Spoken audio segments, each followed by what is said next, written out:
عسلامة ومرحبا بكم، إن شاء الله يا رب تكونوا بألف خير وبصحة جيدة. إن شاء الله رمضانكم مبروك وسنين دايما، وإن شاء الله ربي يحييكم لمثاله. إن شاء الله ربي يتقبل مني ومنكم صالح الأعمال وصيامنا وقيامنا. وحبيت نشارك معاكم دبارة شقة من فتري. بالنسبة للتحضيرات اللي شاركتهم معاكم، اللي حضرتهم قبل رمضان، بالحق يعاونوا برشا ويوفروا برشا وقت وينقصوا في التعب. لهنا عندي قرنيت شايح باش نعمل تشيش بالقرنيت، باش نحطه توا في كاسرونة يتسمط في عقله. وفي نفس الوقت عندي باش نحضر السلطة. عندي خس بسباس وسفناريا، غسلتها مليح وسقطرتها. قصيت البسباس والخس وسفناريا ربيتها. فوحتها بزيت زيتونة ملح وفلفل أكحل وقارص. خلطتها مليح وزينتها بكعيبات زيتون.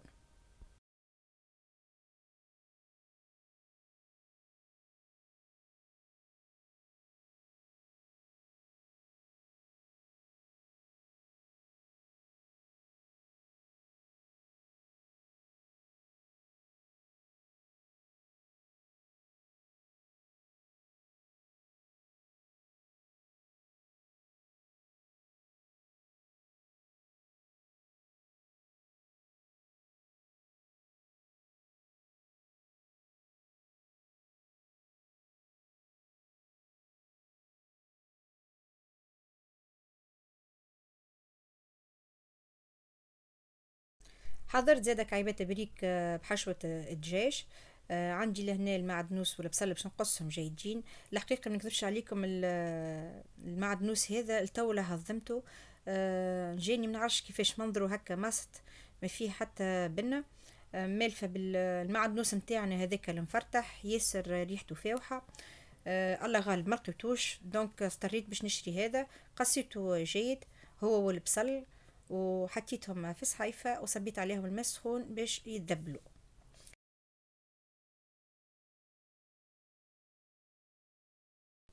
وحضرت زاد عصير البرتقال، هذا البرتقال متاع تونس.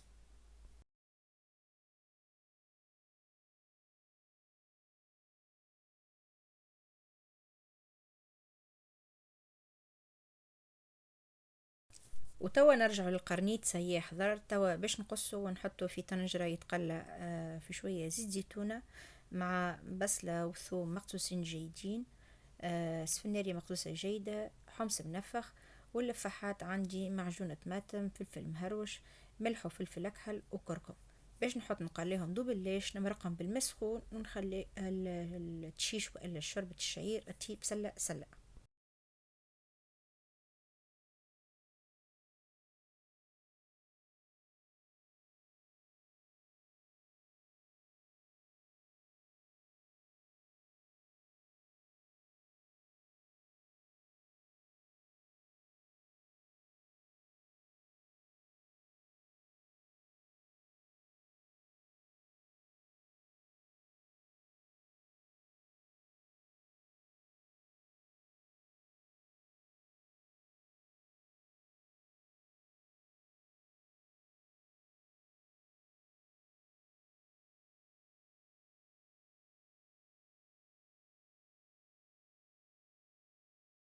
وبالطبيعة من غير ما ننساو الكرفس اللي باش تبنن الدشيش، انا نحطها كيكا بوكي صغير نحطه كامل باش ما عاد نجم من نحيه خاطر الصغار ما يحبوش. كيما تنجموا تقصوه وتقليوه من الاول. وتوا نرجعوا للخليط متاع البريك. عندي لهنا البصل والمعدنوس الدبلو سقطرتهم مليح وزدتهم للدجاج. زدتهم جبن مرحي باش نزيدهم العظم ونفوحهم ملح وفلفل اكحل. تنجموا تزيدوا لهنا الكبار وتنجموا تزيدوا الهريسة العربي. خلطت الخليط مليح وحطيته على جنب.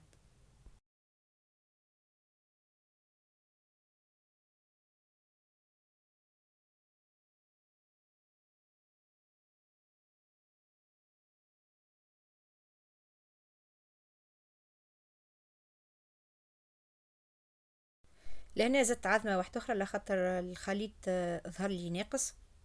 ولهنا عندكم ميزانكم في العظم، ما تحطوش كمية كبيرة من الأول خاطر ينجم يجيكم جيري. دونك تحطوا بالعظمة بالعظمة حتى اللي يكون القوام يكون معناتها يكون شد روحه، ما يكونش مرخي برشا. وحضرت زيادة مرقة لوبيا بكعابر اللحم المفروم والفاريونت بالزيتون. عندي لهنا اللحم المفروم فوحته بسباس كعب، ملح وفلفل أكحل، نعناع شايح. وتنجموا زيادة تزيدوا شوية هريسة عربي تفوح برشا الكعابر. خلطت المكونات الكل مليح وشكلت كعابر اللحم.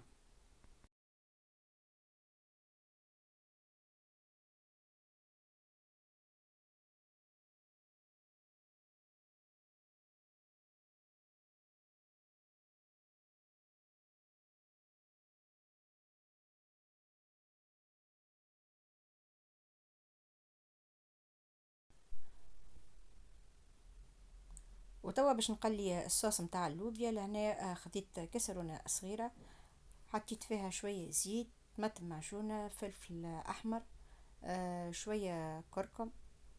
قليتهم دوب الليش ومن بعد مرقتهم بالماء السخون. ديما ننصحكم تمرقوا ديما بالماء السخون باش تجي ماكلتكم بنينة وما تجيش قارصة.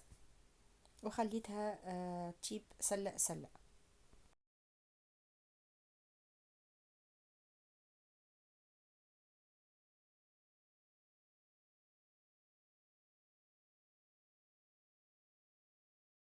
وحضرت زادة الخبز باش نعمل خلية النحل تجيكم طرية خفيفة وياسر بنينة. الحقيقة في رمضان ما نشيش الخبز من برا، ديما نحضر كمية كبيرة ونحط في الكونجيلاتور وكل يوم نجبد بشوية بشوية. نتوحش برشا الخبز متاع رمضان، أكل فاوح بزريعة. ياسر أكل تبدأ ريحته بالحق مش كما تشري في سير الأيام، كما تشري في رمضان حاجة أخرى وبنة أخرى. دونك الخبز متاع الشارع في رمضان أنا ما نشريهش، نحضر ديما الخبز متاعي في الدار. لهنا خديت كمية من الحليب الدافي، زدتهم أبيض بيض، خميرة فورية، سكر، خل، زيت، قطانية. خلطهم مليح حتى لذبت الخميرة والسكر. وبديت نزيد في الفرينة تدريجيا مع رشة الملح.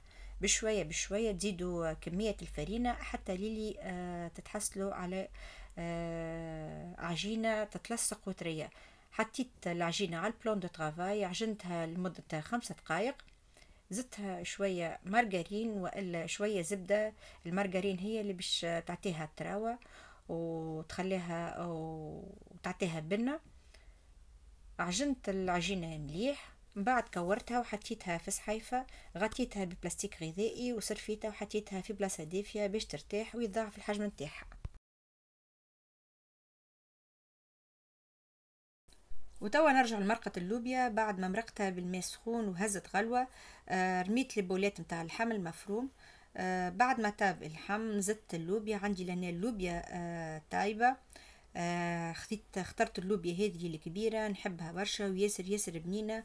واللي ما جربهاش ننصحكم تجربوها بالحق ياسر بنينة. زدت الفاريونت. عندي زيتون وفاريونت وفلفل بر العبيد جاوني من تونس ملحين. غسلتهم مليح بالماء السخون وزدتهم للمرقة وخليتهم 3 دقايق وطفيت النار. لهنا عندي تشيشة قريب يطيب.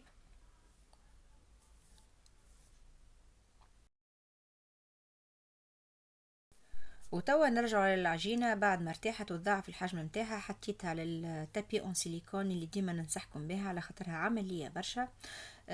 رشيت دوب الليش فرينة من تحت وشوية فرينة من فوق. وحليت العجينة بيدية على التابي، ومن بعد بالقلقال باش تجيني مستوية. ومن بعد قسيتها على شكل شرائط متساوية، والشرائط قسيتهم على شكل مربعات.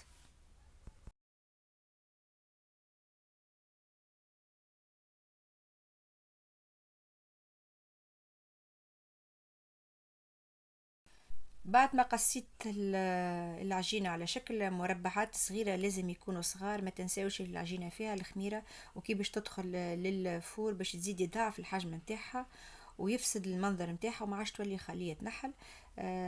لهنا تعملوا الخبيزات والى قريسات نتاع العجينة تعملوهم صغار بالكل كما قاعدة نعمل انا بالضبط. وخذيت بلاتو مدور وحطيت باش نعملها على شكل هلال، وحطيت في وسطها مش في وسط بون على جنب، حطيت خديت سحفة وغلفتها بالبابي ألومنيوم باش ما يصير لها حتى شيء. وحطيت القريصات متاع العجينة، حتى اللي تحصلت على شكل هلال وحطيتها على جنب والا في بلاصه دافيه باش تخمر.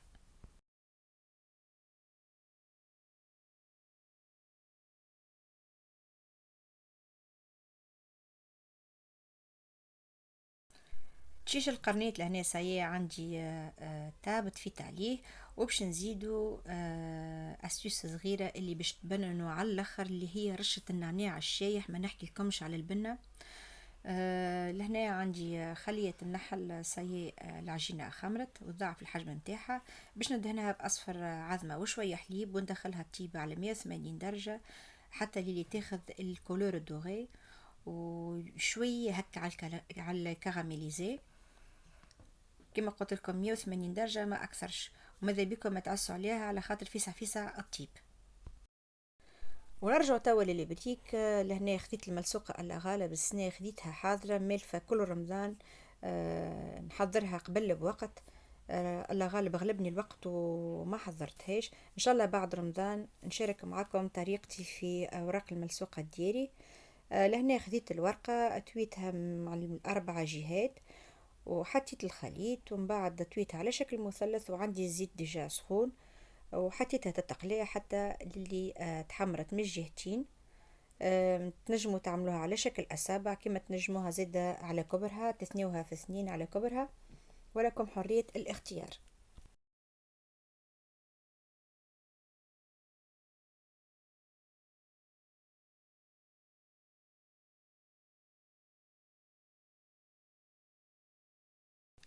وهذه خلية النحل حضرت، ما نحكي لكمش على الريحة ما شاء الله. عندي خليط نتاع زعتر، جلجلين وزيت زيتونة، خلطتهم مليح مع بعضهم ودهنت بهم خلية النحل. تنجموا زادة تدهنوها بشوية ثوم تذوبوه في مع شوية زبدة، وإلا تذوبوا شوية زبدة مع شوية ثوم وشوية معدنوس. كما تنجموا تخليوها هكاكا ولكم الاختيار. أما صدقوني جات بنينة وفاوحة وطرية، نودكم ولا نشهيكم.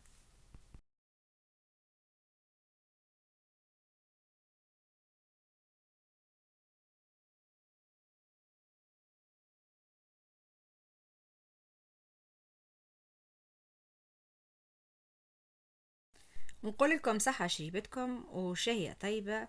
وهذا كان شقا للفطر متاعنا او دبرت شقا للفطر.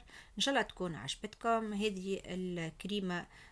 عندي كريمة حاضرة ساشيات لافاني، جاتني زادة من تونس، طيبتها وحطيت عليها شوية بيستاش. وهذه سليطة الخس والسفناريا والبسباس واللوبيا بالكعابر والفاريونت، ما نحكي لكمش ما شاء الله على الريحة، نودكم ولا نشهيكم. وهذا الديكور متاعنا. هذاك الزيتون اللي بعثته لي الوالدة ربي يفضلها، مع شوية فلفل بر العبيد اللي بريك بالدجاج بحشوة الدجاج.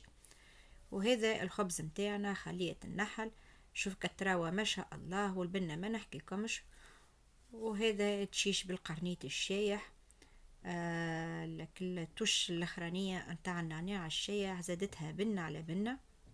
وحضرت زادة كورباي متاع غلة، وحضرت العصير متاع البرتقال. كما تعرفوا المتغربين نحاولوا ديما نخلقوا أجواء، خاطر ديما نفقدوا الأجواء العائلية متاع تونس وإلا متاع بلادنا. لكن لما متاع العائلة الكل على الطاولة، ريحة الماكلة تبدأ الريحة في الحومة ما شاء الله، وإلا صوت المهراس يبدأ صوت المهراس يبدو يحضروا في السلطة المشوية، والروايح الفاوحة، واللي يقلي في البريك واللي يقص في الخبز، والصغار تلعب في الحومة. هذاكم الكل احنا نفقدوهم، دونك نحاولوا باش نخلقوا امبيونس وحدنا. ان شاء الله يكون الفيديو اعجبكم، وكانت الدبارة عجبتكم واعطيتكم افكار. ان شاء الله تجربوها وتاكلوها بالهنا والشفاء. وكيف العادة ما تنسونيش بلايك مزيان للفيديو، وتبرتاجيو بالاحباب والاصحاب باش تعمل فايدة. ونقول لكم شهية طيبة مرة أخرى، ونتقابلوا إن شاء الله في فيديو جديد ودبارة جديدة، وبسلامة.